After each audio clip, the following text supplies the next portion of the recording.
Good YouTube, Quinn Wade coming to y'all with that instant basketball analysis on Analysis Playground on YouTube, exclusively on there forever. And we're going to talk about how the Minnesota Timberwolves beat the Boston Celtics by 10, 102 to 92. Celtics go to 47 and 24 and 24 and 11 at home. 44 and 28 is the Timberwolves record now. They're 20 and 15 on the road. Minnesota did win the season series 2-0 versus the Celtics because they did win the first game 2 of the season against each other, and they won this one also. And they won't play each other again into next season, or they might meet in the NBA Finals. We don't know, but that's the way we have to look at it as of right now. No Anthony Edwards, no problem for the Wolves in this one. They've been winning without him, so that's a good thing. The Celtics won the first quarter 23 to 14. The Wolves won the second quarter 33 to 21. Celtics won the third quarter 33 to 29. And the Wolves won the fourth quarter 26 to 15. It looked like the Celtics was going to win. It looked like they was going to win this one. But the Timberwolves kept coming, and they ended up finding a way to beat them. Julius Randle didn't have he had another bad night. He only got 9 points. That hurt the flow of the Timberwolves offense. That hurt their stability because he was taking a lot of shots. He went 3 of 14 from the field. To only make 3 of them make it harder to win, especially against a team like the Celtics. He also went 1 of 4 from 3 and 2 of 4 from the free throw line. The man could not make anything in this game. He did have 9 rebounds, 4 assists, and 3 turnovers. He had 2 steals and 1 offensive rebound, and had 3 personal fouls and was a -4 and plus minus. I don't know what's going on with Randall. He's taking the same shots. He's getting the same opportunities that he wants and he tries to get, but they just aren't going down in the basket. So it sucks, but that's the reality of the situation with Randall and the Timberwolves. Jaden McDaniels, 33 minutes, 19 points. He went 8 of 18 from the field, 3 of 7 from 3. The mid-range was really good for him, and obviously hitting a couple threes helps too. And then obviously he played solid defense. He did have 6 rebounds, 3 assists, 2 turnovers, 1 personal foul. It was a -3 and plus minus. Rudy Gobert played 26 minutes. He had 9 points. He went 3 of 5 from the field, 3 of 4 from the free throw line. He had 14 boards. That was game high for the Timberwolves. That's what he's out there to do. Besides protect the rim, that actually was the most rebounds in the game. He did have assists and a steal and 4 blocks. Score in the paint, protect the paint, rebound as hard as you can. And he has been able to do that for the last 3 months at a high level, especially for the Timberwolves. He had 5 offensive boards, 1 personal foul, and was a -10 and plus minus. Dante DiVincenzo, 31 minutes, 8 points. He went 3 of 9 from the field, 2 of 7 from 3. So he didn't really have the greatest shooting night either. He just provided spacing and good ball movement. Of course, you would like that if he would have made a couple more shots and made it harder on them. But they still figure out a way to get it done. 8 rebounds for Dosunmu. 2 rebounds for DiVincenzo, 2 assists, 2 turnovers, and a steal. And then he had 1 personal foul, was a +5 and plus minus. And Dosunmu, he's been good for them. 32 minutes, 17 points. He kept attacking that basket, and it was really good that he did because it ended up working out a lot for him in this one. He went 7 of 13 from the field. He did make some threes, 2 of 4 from 3. He also made a free throw because he got an and 1. And then he had 8 rebounds, 6 assists, 2 turnovers, a steal, and 2 blocks. 1 offensive rebound, 3 personal fouls, and a +8 and plus minus. If Ant goes out, they got another guy that can handle the ball and score and find guys a little bit and also defend. So it's good to have both, but it's also good to know that he can handle running the offense and doing multiple things for you, even if Ant is in the lineup, even if he's coming off the bench. So Dosunmu has been a good find for him. That's what they wanted him for. That's what they thought that he can do. And he's proven that he can be that player that they need in those type of situations. Kyle Anderson, 16 minutes, 6 points. He went 3 of 5 from the field. He had 4 rebounds, 3 assists, a turnover, and a steal. He also had four offensive boards, which was all of his rebounds, two personal fouls, and was a plus 12 and plus minus. He really was just using his handles to do his thing, and it was working whether he was passing it or just scoring it off the dribble. Just a really, really good scorer and knows how to get it done his way, and it works. Julian Phillips, 1 minute, he didn't do anything but finished as a minus four and plus minus. Behringer played 1 minute, he missed his only shot. He didn't do anything but finish as a minus four after that. Nas Reed played 26 minutes. He had 11 points. He went 4 of 12 from the field, 1 of 4 from three, 2 of 2 from the free throw line. He missed a lot of shots in this one, but he tried to drive. He tried to pull up. It just wasn't falling for him tonight, but you still got to be happy that he was able to get double figures because he made a couple shots. A couple shots better than none. He did have 7 boards. That was the most off the bench. He also had 2 turnovers and a block, 1 offensive rebound, 3 personal fouls, and was a plus 26 and plus minus.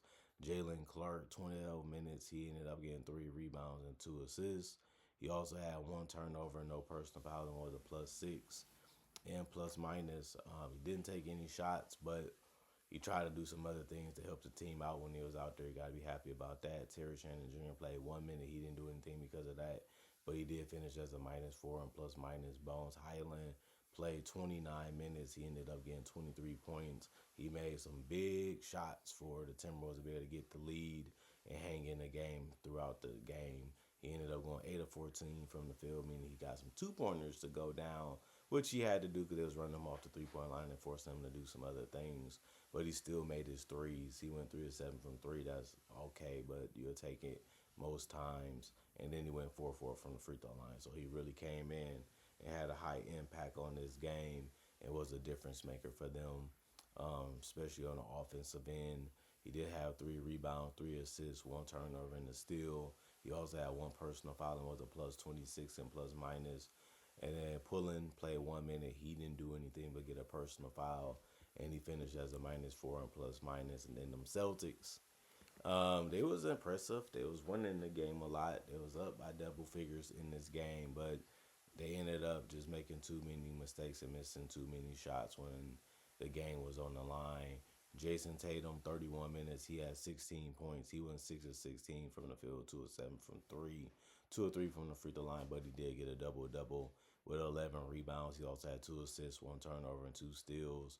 He had no personal fouls and was a minus four and plus minus with 1 offensive board, meaning he had 10 of them that was defensive. He did what he had to do. He was defending. He was closing out possessions. He was trying to get his own shot a lot of the time, and he was trying to also fit within the offense. So can't be too mad at how he played. You just wanted him to make more shots. Since these are shots he tries to take every game, he just didn't make them in this one. So you can't be too mad because this is what you're going to get, this or just a better shooting game. Sam Hauser, 19 minutes, 2 points. He went 1 of 4 from the field, 0 of 3 from the 3 point line. He had 2 rebounds and an assist, no turnovers and a block, 1 offensive rebound, 1 personal foul, and he was a minus five and plus minus. He didn't really make anything either. He made a 2 pointer, a layup, and then he made it no threes. And he's out there for his 3 point shooting in his space and in his ball movement, but didn't get all of the things we needed from him in this one. Kada, he only gave us 4. He went 2 of 5 from the field. He had 10 boards. At least he was able to do that. Other than that, he only had 1 assist and 2 steals. He did have 4 offensive rebounds and the personal foul and was a minus 9 and plus minus. Other than that, they was able to take him out of the game offensively. Even though he grabbed some offensive boards, it didn't help in the grand scheme of things. Derek White, 36 minutes, 15 points. He went 6 of 15 from the field, 1 of 5 from three, 2 of 2 from the free throw line. He was making some big shots, but he couldn't keep it going enough because he missed a lot of shots before those, and that put us back in the hole at the end of the day. He had 6 rebounds, 1 assist, 3 turnovers, 3 steals. Of course, he's going to play hard. Of course, he's going to make plays on the ball. He had 1 offensive board, 1 personal foul, was a minus 12 and plus minus. Jaylen Brown was carrying the team, but he missed a lot of shots too. They made it hard. They made it difficult for him to get his way, and sometimes he settled. He played 35 minutes, had 29 points. He went 9 of 26 from the field, 2 of 6 from three, 9 of 11 from the free throw line. He attacked the basket. He attacked off the dribble. He took his jump shots. He didn't have the success that he wanted in this one. He probably wanted to make a couple more. He make a couple more, probably different game, but it wasn't. He did have 7 boards, 4 assists, 3 turnovers. He had one personal foul and was a -8 and plus minus. Luka Garza was able to hit a three and make a shot around the basket for 5 points in 17 minutes. He finished 2 of 7 from the field, 1 of 3 from the 3 point line. He had 6 boards. That was the most off the bench. He also had 1 assist and 2 turnovers, 4 offensive boards, and 4 personal fouls. It was a -4 and plus minus. They needed, that offensive rebounding in this one to hang into the game. Charles Bassey, 2 minutes, he ended up making a shot and missing the shot, but he had 1 rebound, 1 steal, and no personal fouls. His rebound was offensive, was a +6 and plus minus. Peyton Pritchard played 27 minutes. He ended up getting 10 points. He missed a lot of shots, but you like the shots that he took because these are the shots you want him to get and generate for himself and his teammates, because he did have 3 assists with only 1 turnover. He did get a steal. He did get a rebound, but he did shoot 4 of 11 from the field and 2 of 6 from three. He had one personal foul and was a -11 and plus minus. Ron Harper Jr. had 2 minutes played. He missed his only field goal. He had 1 rebound and no turnovers. He had no personal fouls and was a +6 and plus minus. Baylor Shireman played 29 minutes. That was the most off the bench. He ended up getting 5 points and went 2 of 4 from the field, 1 of 2 from three. So he was taking the good looks and he was able to make half his shots. Can't be too mad at that. He gave you some type of production. 4 rebounds, 2 assists, no turnovers, 2 personal fouls, and a -16. And plus minus, Max played 2 minutes. He ended up making his layup and also made 2 free throws for attacking the basket. He was rewarded. He did have 1 rebound, 1 assist, no turnovers, no personal foul, was a +6 and plus minus. And then Hugo Gonzalez, he ended up taking some shots. He didn't make much of his. He went 0 of 3 from the field and missed his only 3-pointer. He did have 3 rebounds, 1 assist, 1 turnover, and a block. He also had 2 personal fouls and finished as a +1 and plus minus. The Celtics shot the ball so poorly, it made sense for them to lose this game. 36% from the field is below average, and then they shot 95 field goals while the Timbers shot 91, but they shot 43%, not the best either, but they made enough to get ahead and stay ahead to win the game. The Celtics 27% from three. The Wolves shot about average, which was 36%. And then 83% from the free throw line from the Celtics. They took 3 more than the Wolves, who shot 15, but they made 80%, which is only 3% worse. For 53 rebounds for the Celtics, 56 for the Timberwolves, 17 assists for the Celtics, 24 for the Timberwolves, 11 turnovers for the Celtics, 14 for the Timberwolves, 9 steals for the Celtics, 7 for the Timberwolves, 2 blocks for the Celtics, 7 for the Timberwolves, 13 the offensive rebounds for the Celtics, 12 for the Timberwolves, 40 defensive rebounds for the Celtics, 44 for the Timberwolves, and then 13 personal fouls for the Celtics, 16 for the Timberwolves. And the Timberwolves didn't play their best basketball either. Of course, it's tough and difficult to win without your star, without the guy that makes everything easier, without a guy that can take over a game. We had that, and we still weren't able to win this one. We had some good possessions. We was playing good enough throughout the game, and then we just collapsed, down the stretch and throughout the game to give them a shot and give them a chance to get back in it, to be able to win it, and they took advantage of it, and they got it done, and they beat us fair and square.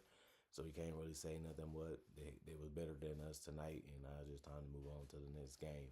Comment, like, subscribe, share, hit that notification bell to get that analysis when it first come out. Y'all stay blessed up. Y'all stay good. Peace. And I'll see y'all later today, hopefully with more analysis.